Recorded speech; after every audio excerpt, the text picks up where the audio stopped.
नमस्कार। वंदे मातरम दोस्तों। स्वागत है आप सभी का हमारे चैनल पर। आज के वीडियो में मैं आपके लिए कुछ महत्वपूर्ण जानकारियां लेकर आया हूं।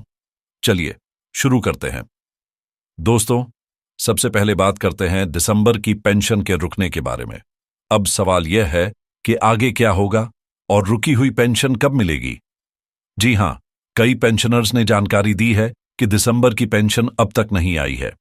इस विषय में मैंने पहले ही एडवांस में आप सभी को समझाया था। दिसंबर का महीना खास होता है क्योंकि यह लाइफ सर्टिफिकेट के बाद का पहला पेंशन है।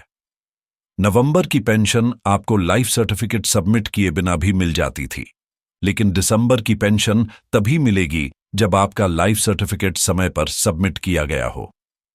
नवंबर की ड्यू डेट का ध्यान रखना बेहद जरूरी है। तो दोस्तों, यही वजह है कि कई पेंशनर्स की पेंशन रुक गई है। बहुत सारे पेंशनर्स का कहना है कि उन्होंने लाइफ सर्टिफिकेट सबमिट किया है, फिर भी उनकी पेंशन नहीं आई। लेकिन अगर गौर करें तो कुछ पेंशनर्स ने 31 दिसंबर को पेंशन न आने के बाद लाइफ सर्टिफिकेट सबमिट करना शुरू किया।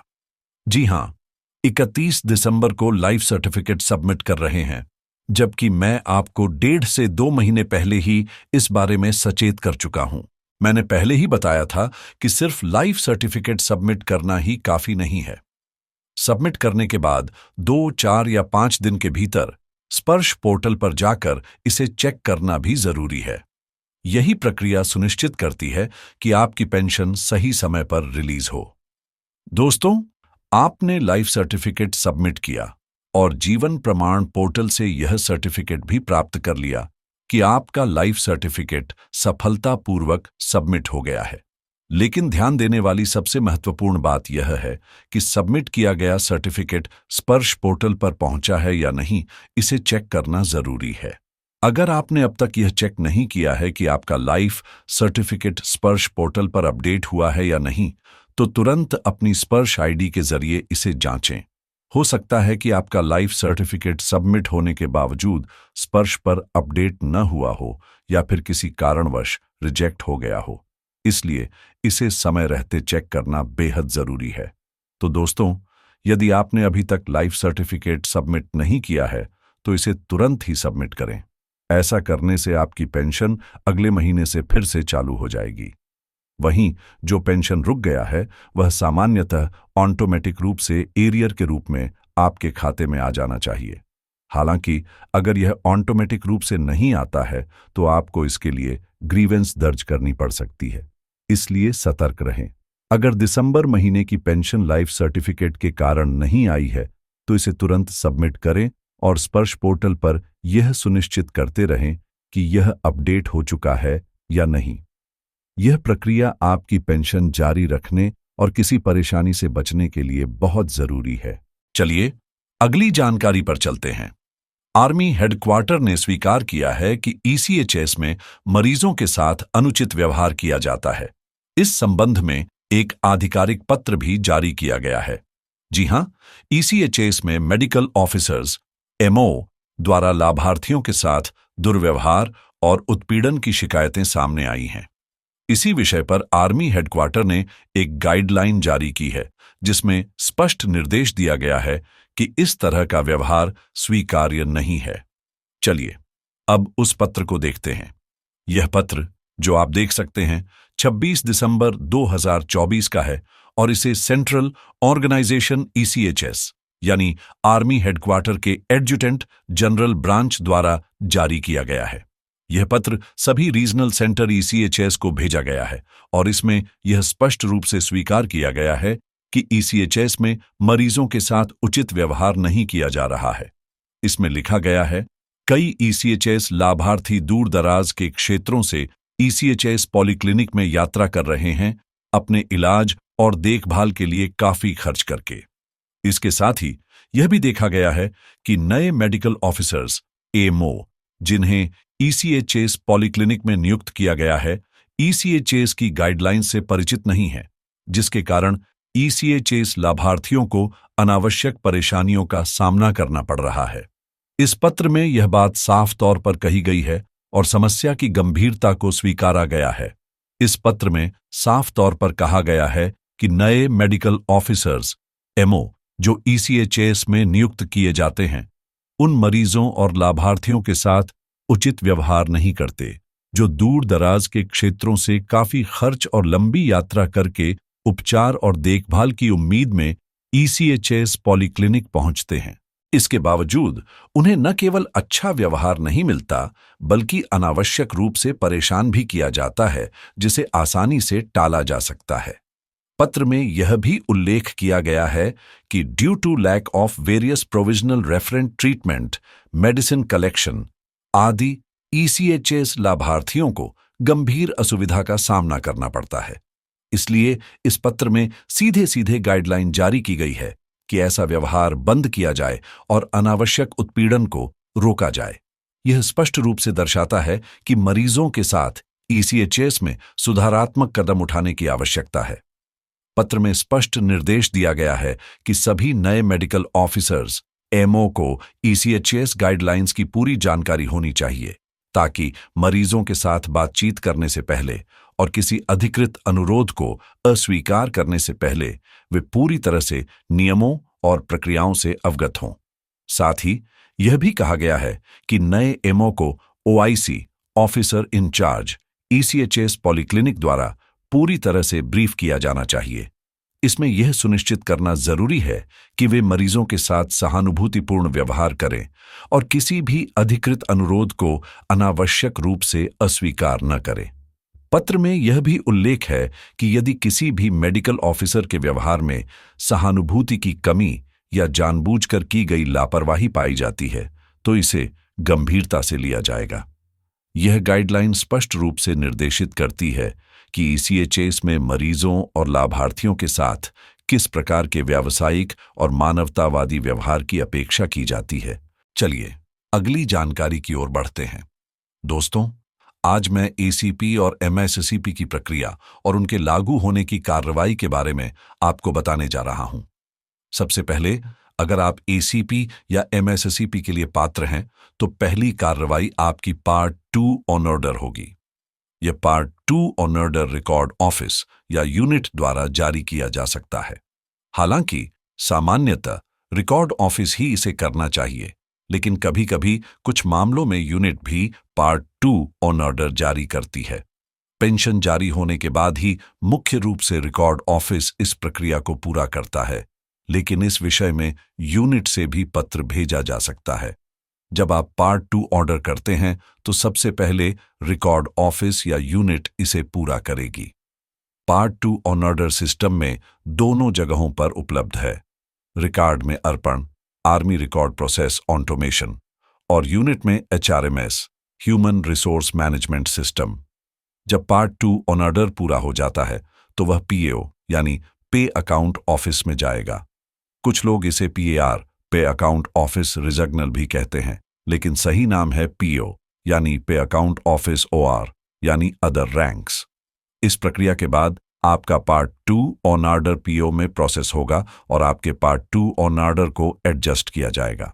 इससे आपकी सर्विस के दौरान का जो भी एरियर बनता है उसे ठीक किया जाएगा।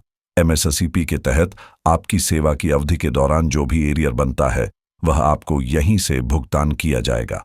मान लीजिए कि आप 2008 में रिटायर हुए और आपको 2006 से एमएससीपी लागू था, तो 2006 से 2008 तक आपकी सेवा के दौरान जो एरियर बना है उसे पीओआर द्वारा भुगतान किया जाएगा। इसके बाद पीओआर डॉक्यूमेंट को फिर से तैयार करेगा और इसे प्रक्रिया में ले जाएगा। इस प्रकार पीओआर द्वारा डॉक्यूमेंट्स प्रोसेस किया जाएगा और अंत में यह डॉल्फिन सिस्टम में होगा। डॉल्फिन जैसे सिस्टम में जहां हमारा स्पर्श, एचआरएमएस और अर्पण जैसे अन्य सिस्टम भी काम करते हैं, उसी तरह पीओआर में जो प्रक्रिया होती है वही कार्य डॉल्फिन सिस्टम में भी होता है। उदाहरण के लिए, जब डॉल्फिन से पूरा काम पूरा हो जाता है तो आपको उस अवधि का एरियर पीओआर से भुगतान किया जाएगा। इसके बाद केस फिर से रिकॉर्ड ऑफिस में जाएगा। रिकॉर्ड ऑफिस में आपका एलपीसी लास्ट पे सर्टिफिकेट कम डाटा शीट तैयार की जाएगी जिसमें आपकी पूरी जानकारी होगी। एलपीसी में आपकी सारी जानकारियां होती हैं। इसके बाद रिकॉर्ड ऑफिस से यह प्रक्रिया स्पर्श के माध्यम से आगे बढ़ेगी, क्योंकि रिकॉर्ड ऑफिस में भी स्पर्श का लिंक होता है। स्पर्श का अलग से एक आईडी होती है जिसके माध्यम से प्रक्रिया आगे बढ़ती है। जब आपका एलपीसी कम डाटा शीट रिकॉर्ड ऑफिस से प्रक्रिया के लिए भेजा जाएगा तो वहां से यह पीओआर में जाएगा ऑडिट के लिए। ऑडिट पूरा होने के बाद पीओआर फिर से रिकॉर्ड ऑफिस लौटेगा और वहां से स्पर्श के माध्यम से ही पीसीडीए जाएगा। पीसीडीए में स्पर्श के जरिए ही आपका पीपीओ जनरेट किया जाएगा। इस पूरे प्रक्रिया में जब भी पीपीओ बनाया जाता है तो यह स्पर्श के माध्यम से ही होता है। यहां भी स्पर्श का एक्सेस होता है जो पीसीडीए तक पहुंचता है और वहां से भी प्रक्रिया स्पर्श के माध्यम से ही होती है। इस तरह आपके पीपीओ के आधार पर एमएससीपी लागू किया जाता है और रिटायरमेंट की तारीख से लेकर वर्तमान तक का एरियर भुगतान किया जाता है। जब एसीपी लागू होता है तब तक का एरियर पीपीओ जारी होने के बाद आपको प्राप्त होगा। अगर जल्दी से जल्दी प्रक्रिया पूरी हो जाए तो पार्ट 2 ऑर्डर होने के बाद एडजस्टमेंट में अधिकतम 15 दिन लगते हैं। इसके बाद यह प्रक्रिया पूरी होने में लगभग 1 महीने या 1.5 महीने का समय लगता है। हालांकि अगर इसमें देरी हो जाती है तो कई पेंशनर्स के मामले में यह प्रक्रिया कई महीनों तक भी ले सकती है। कभी कभी 6 महीने तक भी एरियर एडजस्ट नहीं होता। यह एसीपी और एमएससीपी की प्रक्रिया का एक फ्लो चार्ट है जिसमें रिकॉर्ड ऑफिस, पीओआर और पीसीडीए जैसे सिस्टम शामिल होते हैं और किस तरह से यह विभिन्न चरणों में प्रोसेस होता है। चलिए अगली जानकारी की ओर बढ़ते हैं। दोस्तों, जिनका भी म्यूटेशन कटता है उन्हें यह जरूर चेक करना चाहिए कि कब से कब तक कटना है और कब से कब तक पूरी रकम काटी गई है। हर महीने जो अतिरिक्त पैसा काटा गया है वह आपको वापस मिलेगा। जी हां दोस्तों, इस बारे में आपको जागरूक रहना बहुत जरूरी है। कई ऐसे मामले मेरे पास आते हैं जहां मैंने देखा है कि 15 साल पूरे हो जाने के बाद भी म्यूटेशन लगातार काटा जा रहा था। ऐसा ही एक केस है जहां बकायदा बैंक को मानना पड़ा कि हमने गलती से ज्यादा काटा। स्पर्श में भी वही स्थिति बनी रही और 1.5 से 2 साल तक अधिक पैसा काटा गया। अब जाकर लेटर जारी किया गया है और स्पर्श को भेजा गया है। उनकी रिकवरी प्रक्रिया शुरू हुई है। वो एरियर के रूप में पेंशनर को वापस मिल जाएगा। चलिए इस ईमेल पर एक नजर डालते हैं। दोस्तों, यह एडवांस इंटीमेशन ईमेल दिसंबर महीने के पेंशन से जुड़ा हुआ है। यह ईमेल लखविंदर सिंह जी का है जिसमें उनके खाते में दिसंबर महीने में 50,297 रुपए की पेंशन क्रेडिट की गई है। यहां पर उनके सभी विवरण दिए गए हैं। बेसिक पेंशन कितना है, डिसेबिलिटी पेंशन कितना है। इसके अलावा कम्यूटर सर्विस पेंशन यानी कि म्यूटेशन भी उनका काटा जा रहा है जो 3,208 रुपए है में क्रेडिट होंगे। यह दिसंबर महीने का संदेश है यानी कि दिसंबर 2024 तक उनका म्यूटेशन कट रहा है। चलिए अब मैं आपको एक लेटर दिखाता हूं जो पेंशनर्स के साथ अतिरिक्त म्यूटेशन कटौती के बारे में है।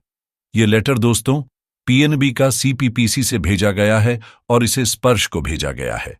यह वही लखविंदर सिंह जी का केस है। संपूर्ण विवरण उनके ही पेंशन से संबंधित है। यहां एक महत्वपूर्ण मुद्दा है दोस्तों, कहीं आपके साथ भी ऐसा ना हो कि आपका भी समय निकल जाने के बावजूद म्यूटेशन कट रहा हो। यहां पर पूरा विवरण दिया गया है जिसमें देखा जा सकता है कि कैसे गलत तरीके से म्यूटेशन काटा जा रहा है और अब इस मामले में प्रक्रिया शुरू हो चुकी है। दोस्तों, यहां देखा जा सकता है कि उन्हें कब कब कितना पैसा म्यूटेशन भुगतान किया गया था। सबसे पहले उन्हें 2,580 रुपए का भुगतान किया गया था जिसका म्यूटेशन 2008 मार्च से कटना शुरू हुआ और फरवरी 2023 में समाप्त होना था। इसके बाद दूसरा नंबर आया जिसमें उन्हें 3,314 रुपए दिया गया जो 2023 में समाप्त होना था कि सितंबर 2008 में कटना शुरू हुआ और अगस्त 2023 में समाप्त होना था। इसके अलावा एक अतिरिक्त म्यूटेशन जोड़ा गया जिसमें उन्हें कोई भुगतान नहीं दिया गया लेकिन 3,314 रुपए काटना शुरू किया गया। यह प्रक्रिया जून 2023 से शुरू हुई थी और इसे सिस्टम द्वारा स्वचालित रूप से लागू किया गया था, यानी कि 2 म्यूटेशन थे जिनमें गलत तरीके से कटौती की गई। उनके द्वारा प्राप्त किए गए भुगतान के आधार पर म्यूटेशन काटा जा रहा था और जो समय में समाप्त होना था वह फिर भी जारी था। इसके अलावा एक म्यूटेशन ऐसा था जिसमें कोई भुगतान नहीं किया गया था, लेकिन गलती से ही 3,208 रुपए काटे जा रहे थे। यह देखा गया है कि सीपीपीसी ने स्वीकार किया है कि यह गलती से किया गया था और जब यह स्पर्श में माइग्रेट हुआ तो भी यह दिसंबर 2024 तक जारी रहा।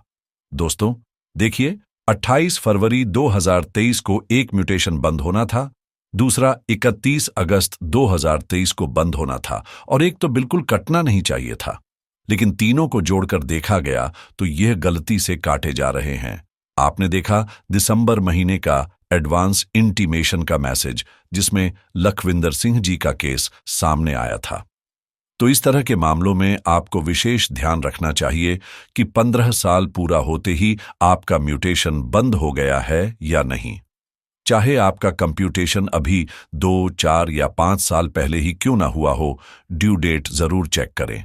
और 15 साल से अधिक समय से जिनका म्यूटेशन कट रहा है उन्हें तुरंत इसका समाधान करवाना चाहिए।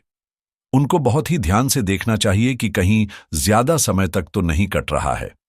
लेकिन दोस्तों एक बात और ध्यान रखें कि म्यूटेशन का रिटायरमेंट डेट से कोई सीधा संबंध नहीं है। यदि आपको रिटायरमेंट के समय म्यूटेशन मिला और तभी से कटना शुरू हुआ तो वह ठीक है, नहीं तो आप अपने रिटायरमेंट डेट से 15 साल जोड़ने की गलती मत कीजिए। कभी कभी म्यूटेशन बाद में भी रिवाइज होकर मिलता है। मान लीजिए कोई 2010 में रिटायर हुआ है और उस समय म्यूटेशन मिला तो वह 2025 तक कटेगा, लेकिन यदि उन्हें बाद में रिवाइज होकर 2015 में म्यूटेशन मिला तो उस पोर्शन का कटिंग 2030 तक होगा, यानी 15 साल तक। तो दोस्तों आज के वीडियो में बस इतनी ही महत्वपूर्ण जानकारी लेकर आया था। अगले बार किसी नए विषय के साथ फिर से हाजिर होऊंगा। तब तक के लिए जय हिंद दोस्तों।